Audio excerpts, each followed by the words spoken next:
Wargaming often release free premium tanks, and today's video is looking at one of them, and this is the latest, the Super Chaffee, which straight away is anything but super in my personal opinion. But we're going to give you two replays that are going to try and showcase why maybe you don't want to stress about getting this vehicle, because ultimately it's not that great and there are tech tree alternatives that you can play. Remember as well that this is the tier 6 light tank, so you're not usually earning that much money anyway from the premium bonus that you do get, or at least the silver bonus that you get, I suppose is what we should really call it.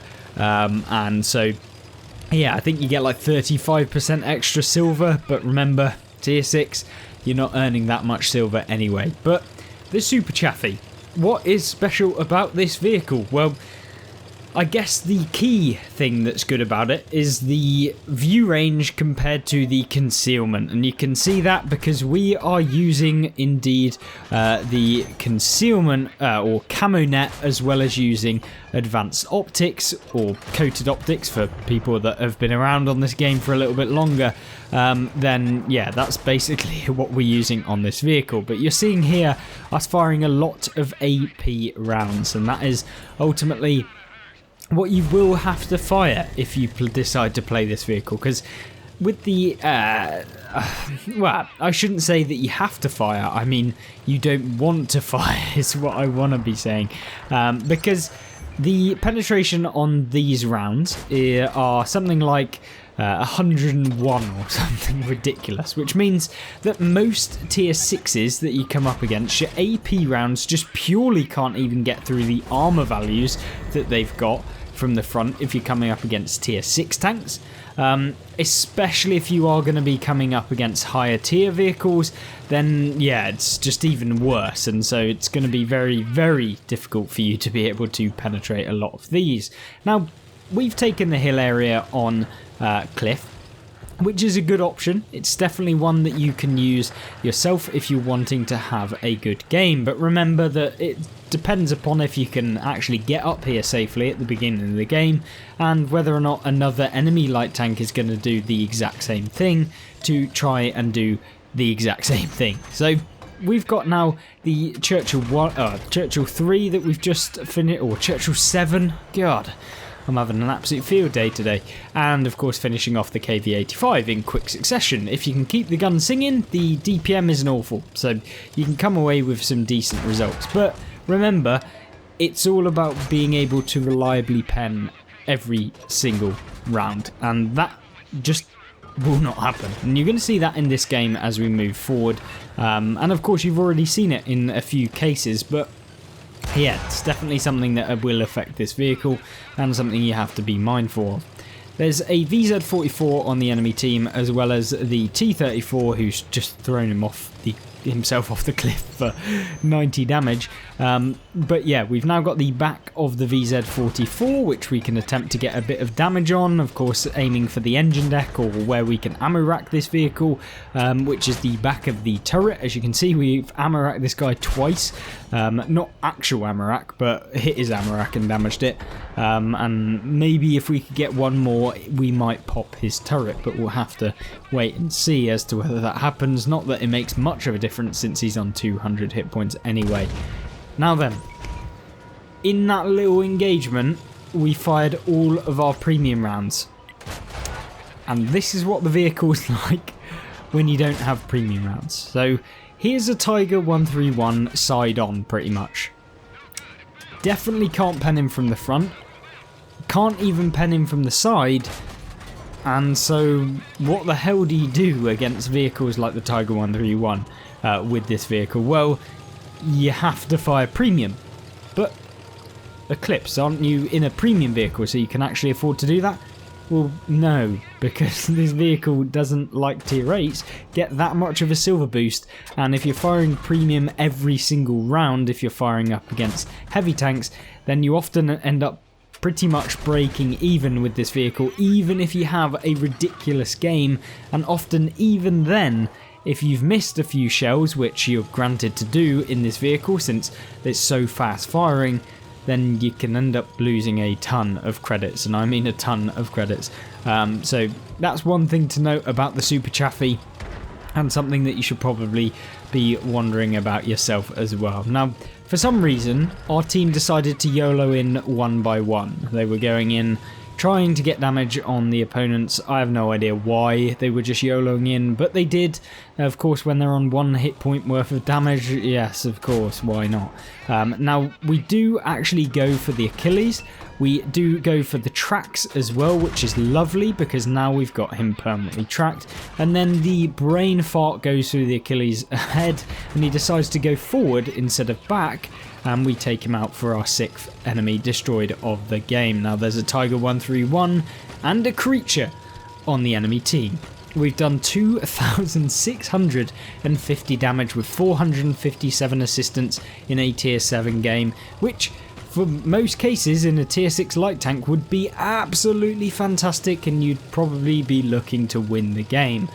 But we don't have any premium rounds in this vehicle, and although we'd be able to out-detect, out-spot, be able to farm these guys from a distance, with the standard AP rounds, it's just not gonna happen. And I'm unfortunately gonna have to say that the AP rounds, or at least this tank in general, is a pay for premium to do well vehicle. So you'll see a lot of the, Unicum players, I guess, firing exclusive premium in this vehicle, which, to be honest with you, I'm genuinely doing that as well at this point if I'm going to play it ever again, which is probably a no, to be honest. I think we've already done the initial release video on the Super Chaffee, and of course this one as the earn operation has been released, but yeah, you have to use basically the spotting to be able to play your opponents, whilst also then kind of going forward and trying to get around the back of vehicles to come out with the win. But even when you do get around the back of vehicles, especially if they're like super heavies, you can still bounce with your standard round, so it's a little bit disappointing. At the moment, I'm just trying to spot any of the vehicles in the cap circle. I'm not sure if we can, but we're going for it. And of course we actually pen a Tiger from the front, which literally doesn't have armor from the front, and then we try and get behind the big rock to avoid any more shells of damage and go undetected and make our next play. It's all about kind of outplaying your opponents in these scenarios where you just try and get round them, or you surprise them, or you just flat out come around and try and take them out on one. And it's difficult. It's difficult when you're coming up against higher tier vehicles in this one and you haven't got premium. And I guess that I haven't been in a situation where I felt so lackluster in terms of the main armament of a vehicle that you cannot actually do anything against certain vehicles. And yeah, I can only think what this would be like in a tier 8 game. It probably really bad is the answer to that. But you're seeing here, just trying to outspot the opponent, see if we can get a shot from the side, maybe surprise them. Unfortunately, that's not the case. And with both of the tier 7s on the enemy team deciding that they just want a cap to win or force me to come to them, which is by all means a good play. Unfortunately, it's the most annoying one for me because it means I'm going to have to YOLO in against 2 tanks that actually have a little bit of armor. Now, are we even going to get round that corner before they fully cap? The answer is yes, and we do pen the creature from the side. Hooray, yay, and the creature misses, which means, yes, we're going to be able to pen. Oh, what the hell? Oh, I can't pen the side of him, even when it's not angled. Oh, maybe I'll be able to hit the lower plate. Of course. Yes. Probably all 3 shells on that vehicle would have penned if we had premium rounds, and I can almost guarantee it. And we then probably could have outplayed the Tiger 131 because it had taken him 3 minutes to cap the base, and we could have just left down the hill. To be honest with you, I should have just left. I should have done the flyby and then left and done something else, or tried to find them from a different position. Maybe that would have been the better play, but unfortunately we don't manage to do that. we still come third on XP in that game regardless, and had a pretty good game for a tier 6 light tank, but it isn't what you want from a Super Chaffee, and it was more about, I guess, the playstyle rather than the tank itself. So yeah, the Super Chaffee, not particularly brilliant, but let's see how it fares in a tier 8 game, and maybe it can perform really well as well.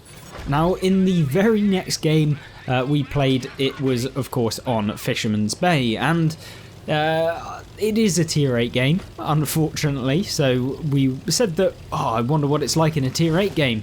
Well, this is what it's like in a tier 8 game, and it can still perform, you can still do okay, but remember you only have 100 damage per shell, or 110 I think it is, something in that region.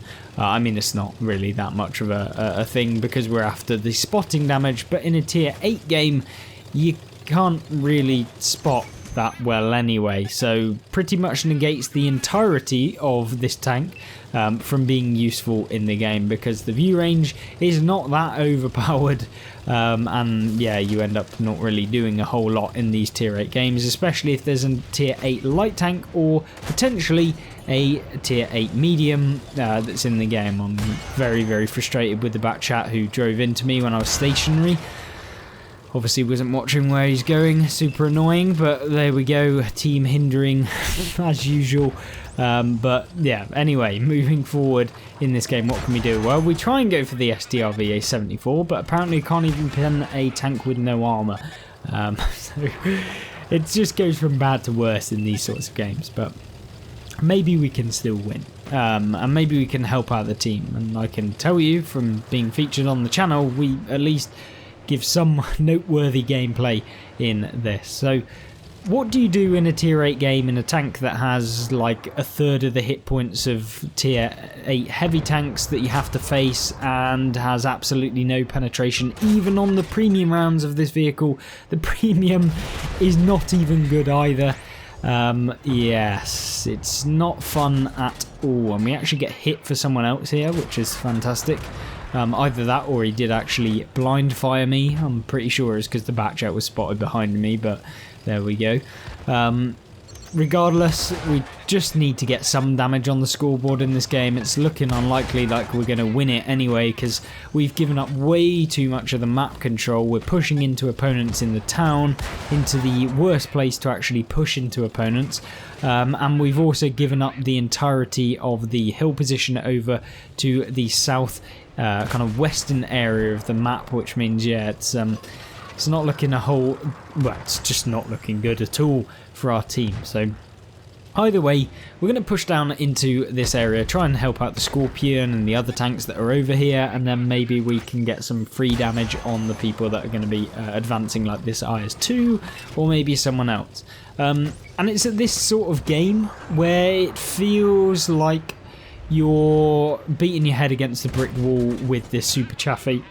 Remember that it is free, so you can't complain a whole lot, and this was back when Wargaming didn't just make overpowered premiums as well. So if you've seen any of the new ones, then you probably know what I'm on about with the Cobra T54. I'm still going on about that, but with the Super Chaffee, it's still a really good tank, and I've thoroughly enjoyed it. And if you do play well in it, like, you can have good games, but I don't think that this tank is ever really that good.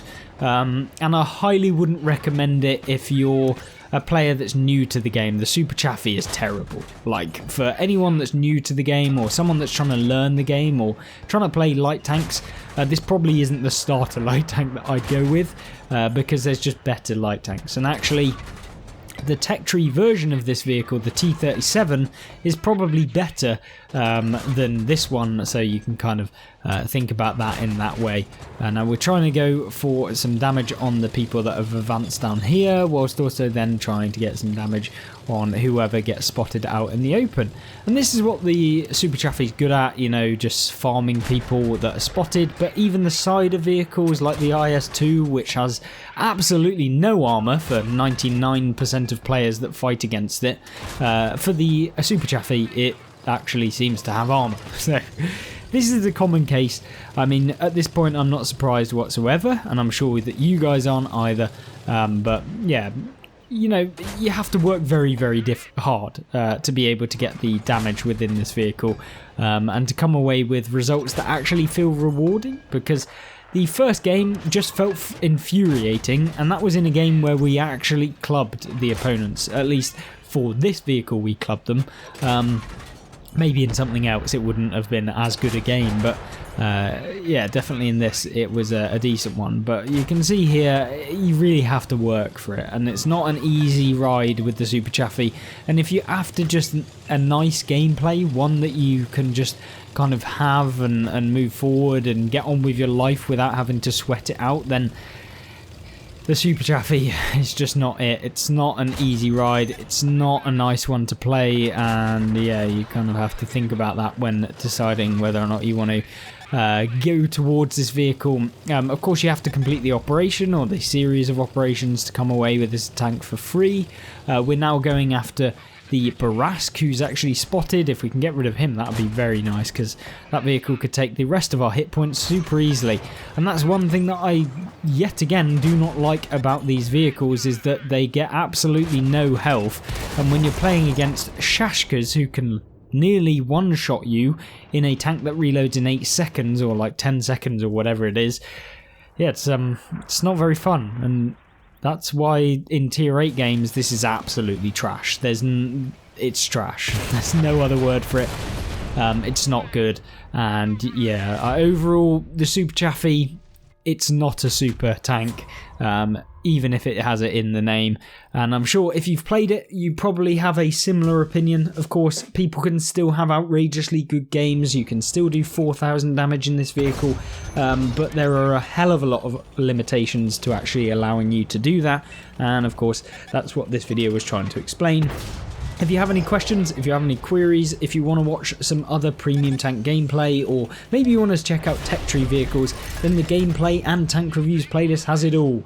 And of course, that will be on screen now, as well as my most recent video on the other Wolverine premium, or you could go back and have a look at this Cobra T54, which is the OP Wargaming premium that was released recently for World War II. Thank you very much, and I hope I'll join you there. Goodbye.